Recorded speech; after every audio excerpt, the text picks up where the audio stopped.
Sést ég alveg yfir þetta? Takk Stefán fyrir að sækja rannsóknarstyrk fyrir mig. Ég veitir ekki af, ég nenni ekki lengur að sækja Já, hvernig breytum við samfélagi heiti mitt erindi. Ástæðan fyrir því að við fengum þessa yfirskrift hvað þarf til þess hvað breytingar þarf að gera á samfélaginu til þess að ná kolefnishlutleysi. Venjulega það þannig að samfélög sjáum að breyta sig sjálf og eins og við sjáum, það ýmislegt gerst bara á okkar ævi. En í þetta skipti þá málum þannig háttað að við getum ekki beðið eftir því. Við þurfum að vera með inngrip, harkalegt inngrip til þess að breyta einhverju. Ég hef 8 mínútur til þess að tala, ég örugglega núna búin að eyða mínútu í kjaftaði, en sjáu þið hérna, út af því að ég hef svo stuttan tíma og fékk ég þessa feðga hérna til þess að hjálpa mér að útskýra málið. Og alveg eins og hæstvirtur ráðherra sagði áðan, þá erum við búin að vera að eyða tíma í vitleysu, við erum búin að vera sofandi, reyndar vorum við ekki öll sofandi og ég kem að því eftir, en við erum búin að vera að fókusera mjög mikið á að segja einstaklingnum hvernig hann á að haga sér betur og bara kaupa réttari hluti og eitthvað svoleiðis. En á meðan, og það getur því að þetta var fyrir 13 árum síðan sem að hann búinn að átta sig á því, nei, djók, það þarf ekki bara að endurvinna eða kaupa bambusthampusta, það þarf að breyta öllum kerfunum sem við fungurum eftir. Við Íslendingar erum svolítið eftirbátar, þess vegna segi við vorum ekki öll sofandi. Við Íslendingar erum svolítið búin að vera sofandi, við erum amatúrar í þessum málum. Þegar ég segi einstaklingshyggja í lausnum, það það sem búið að vera ríkjandi. Þá ég að tala einstaklingshyggju konsepti eins og það notað í sálfræðinni. Það ekki þessi hægri eða frjálshyggju mennska sem að þau mögulega tengja einstaklingshyggjuna við. Það sem ég á við þarna að við notum einstaklinginn sem skýripunkt eða svona level of explanation til þess að skilja hegðun. Af hverju þessi að gera þetta? Jú, það eitthvað sem inni í hausnum á honum, bara eins og Stefán var að benda á áðan.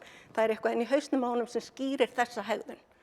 Og það sem að Stefán, ekki alveg rétt við það, að þegar fólk sem býr í svona einstaklingshyggjulöndum, eins og við búum í, svona þessi vestrænu lönd sem að skýrir hlutina svona, það á það til að þetta mjög algenga hugsanavillu, eða svona rökvillu, sem búið að rannsaka svo rosalega mikið að hún kölluð grundvallar eignarhugnavillan. Og hún þannig að við ofmetum hvað að gerast í hausnum á fólki og við vanmetum aðstæðuskýringar. Af hverju viðkomandi haga sér eins og hann haga sér.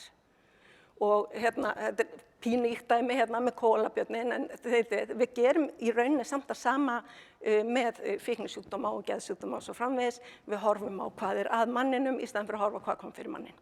Okay? Þannig að það skýrir það af hverju við bregðumst svona við vandamálum, það bara hvernig við erum forrituð. Við erum forrituð í þessari einstaklingshyggju. Og ég ætla að reyna að kenna ykkur aðeins að takast á við það, aðeins að breyta því. Bara það að vera meðvituð það að þið gæti verið að detta í hugsunarvillu allavega eitt skref. Sko, ég fæ rosalega oft þessa spurningu, Ragna, hvernig breytum við hegðun neytenda? Þetta svona dæmi það, hvernig við förum beint í einstaklingslevel skýringuna, hvernig breytum við neytandanum, á meðan ef við værum að horfa í aðstæðuskýringar, þá myndum við spyrja, ok, hvernig breytum við því, hvað fæst í búðunum, hvað flutt inn, hvað selt, hvað framleitt. Það annar level á skýringu og þá erum við farin að taka ábyrgðina af einstaklingnum og yfir á kannski fyrirtækin, skiljiði, vegna þess að auðvitað kaupum við það sem í búðunum. Það frekar einfalt. Okay. Þannig að það þarf mögulega einhvers konar reglugerð til þess að hjálpa að stýra hegðun neytandans inn í aðrar áttir. Þarf hugarfarsbreytingu, ég vön því að þurfa að debunka þessa mýtu að það þurfi alltaf bara að breyta viðhorfi og breyta hugarfari. Ég bara búin að telja orðið hugarfar 4 sinnum hérna í dag, venjulega þá telja svona 27 sinnum. Það sem að einstaklingshyggjan gerir líka að hún heldur að vegna þess að við högum okkur á að við séum okkar eigin herrar, þá höfum við fulla stjórn á hvernig við hegðum okkur og að viðhorf stýri hegðun. Og það hefur komið alveg sérstaklega skýrt í ljós núna í þessum umhverfis rannsóknum öllum að það ekki svona einfalt. þekking og viðhorf hafa merkilega lítið með hegðun okkar að gera. Og ég hef stundum sagt þetta að sko, Íslendingar með alveg fín umhverfisviðhorf. Við þurfum ekki að breyta hugarfarinu. Við vitum nákvæmlega hvert við þurfum að fara, en það eitthvað gat þarna sem að við komumst ekki yfir. Það þarf að hjálpa okkur að komast yfir þetta. Og það sem að nefnilega, og þið þurfum ekki að lesa alla þessa glæru, hún dálítið löng, skiljiði, en ég ætla bara að sýna ykkur. Það búið að rannsaka rosalega mikið af hverju fólk getur ekki farið úr hugsun yfir í hegðunina. Okay? Og það sem að þarf að gera, og þetta mastersnám í félagssálfræði by the way, ég get sendt ykkur starfsnema upp í ráðuneyti ef þið viljið. Það sem að kannski skiptir mestu máli hér og nú að það sem að stýrir okkar hegðun meira heldur en okkar eigin hugsun eru kerfin sem að við búum við, innviðirnir sem við búum við. Það býr til ákveðin norm og normin stýra hegðun okkar. Þessi norm hafa rosalega mikil áhrif á hegðun okkar. Og svo búum við líka við þetta stjórnkerfi. Jú, individualismin einhvers konar forrit en þetta stjórnkerfið okkar.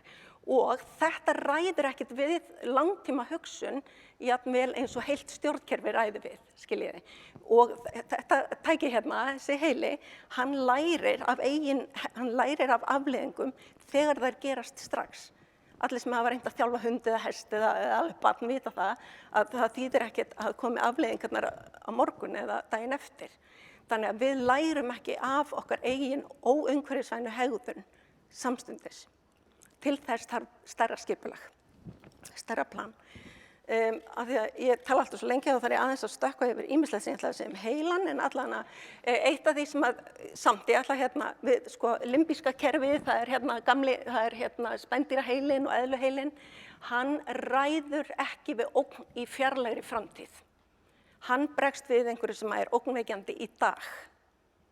Þannig að við þurfum að gera stefnu, mótun, einhvern veginn með það í huga að við erum með þetta kerfi, skiljið. Það þarf að mann gera betur alla stefnuna og hjálpa okkur að brúa þetta bil eins og hann línukallinn sjáðu hvað hann glaður. Nú búið að brúa bilið fyrir hann, þannig að hann getur framfylgt sínum viðhorfum yfir í góða hegðun. Og það sem að margir að tala núna ok, við erum búin að rannsaka manninn og við erum búin að komast að því að maðurinn dálítið gallaður.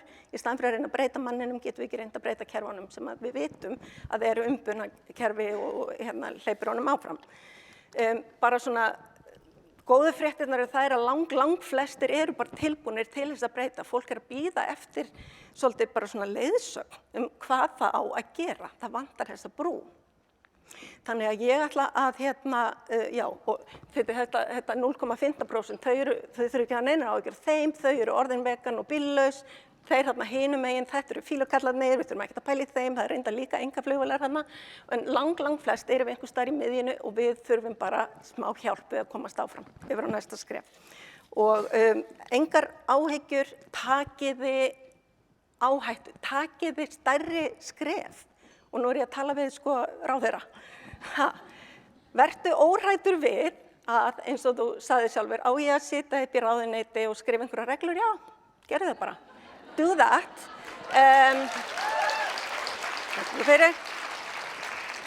Og nei, þetta á ekki bara að vera skemmtilegt. En hér eru nokkuð tips. Okay. Það hægt að fá fólk í lið með sér. Það margbúið að rannsaka hvernig hægt að innleiða strangari reglugerðir og fá fólk í lið með sér. Bendið á þetta. Hundaheilinn í okkur, hann rosalega svona félagslegur. Við viljum alltaf tilheyra hópum. Bendið á hvað við eigum sameiginlegt, hvernig við erum sameiginlega að reyna að ná einhverju markmiði. Okay, við gerðum þetta rosalega vel í kringum COVID. Við erum öll almannavarnir. Þetta bara pjúra hagnýtt félagssálfræði, beautiful setning og hún virkaði. Og þetta sameinar okkur að sameiginlegu markmiði. Það fátt sem að mótiverar heilan betur heldur en að tilheyra hópi sem að keppa að markmiði. Þið þekkið þetta öll í kringum landsliðsleiki og það allt saman. Okay? Þannig að búið til einhvers konar superordinate identity án þess að þetta í þjóðernishyggjuna. Færiði félagslegu normin. Normin skapa hegðun, hvernig á að breyta neysluhegðun, gerið eitthvað óæskilegt og verið fyrirmyndir í því sjálf. Áðan var þið spurð, er ekki orðið gamaldags að stjórnmálafólk sé að fara til útlanda? Jú, þú veist, ferð þú ennþá í helgarferðir? til útlanda. Hvað að þér, skiljiði? Það þarf að búa til ný norm, vegna þess að norm ótrúlega sterkur mótverandi þáttur. Og við vitum öll hvað normi eru, það óskrifuðu reglurnar, annars væri þetta ekki fyndið, skiljiði. Má ekkert lengur, þið vitið öll núna hvað ég að tala ok? Það breyting á normum og góðu fréttirnar líka að það getur gerst rosalega hratt. Það hægt að breyta normum, það hægt að gera það hratt. 20 viðbót, bendið á hliðar ávinning eða svona 2 fyrir 1. Það búið að rannsaka þetta talsvert ef að þið bendið á að það þurfi að taka einhver skref í átt að kolefnishlutleysi en í staðinn græðiði betra loft og svo framvegis, eins og þú sýndir að mokka forsíðunni, betra loft, betra samfélag, léttari pingja, þyngri pingja, skiljiði, ef að þið bendið á allt sem getur aukaverkanirnar af þessum pólísíum, þá fáið þið fólk í lið með ykkur. Þetta lokaglæran, ég lofa því. Muniði heilinn ræðir ekki við langtímamarkmið búið til mörg smærri markmið. Við þurfum alltaf, eins og við erum að gera í dag, að fylgjast með. Mér líst rosalega vel á þetta samstarfi fyrirtækin að búa til einhvers konar smærri markmið og þið þurfa að vera gegnsæ, þið þurfa að segja frá því hvert við erum komin. Mælaborðið þarf að vera sýnilegt öllum til þess að fá fólk í lið með ykkur.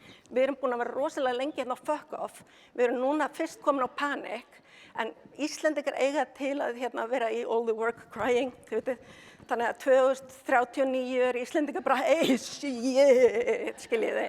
Og muniði eftir þessu í okkar þjóðaranda, við erum svolítið þetta reddast og þetta verður ógeðslega skemmtilegt og svona. Nei, við þurfum meira aðhald, miklu smærri markmið og fylgjast vel með þeim. Og þá á þetta bara að ganga ágætlega. Annars bendi ég á að ég kenni heilt námskeið í þessu, þannig að þetta svona bara touching, þetta svona rétt svo smá yfirborð.